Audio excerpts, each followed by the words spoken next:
কিছুদিন ধরে এতটাই গরম পড়েছে, তাই ভাবলাম আজকে ঠান্ডা কিছু বানাই। আর এই জন্য বাড়িতে যে ট্যাং ছিল সেটা দিয়ে আজকে আমি ভাবলাম একটুখানি সেই যে অরেঞ্জ আইসক্রিম আমরা ছোটোবেলায় খেতাম সেটাই বানাবো। তার জন্য এখানে ফ্রিজের থেকে নিয়ে নিলাম ঠান্ডা ঠান্ডা জল, আর তার মধ্যে দিয়ে দিচ্ছি বেশি করে ট্যাং।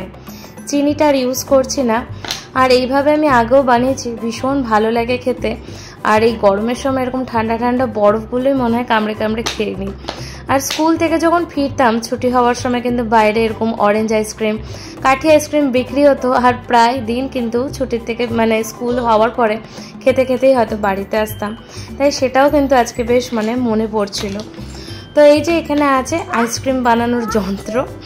যাই হোক, তো সেই এর মধ্যে আইসক্রিমটা এখন দিয়ে দেবো এই আইসক্রিমের মোল্ডের মধ্যে, আর তারপরে কিন্তু ফ্রিজে রেখে দেবো। ভীষণ ভালো হয় খেতে আর বেশ ভালোও লাগে।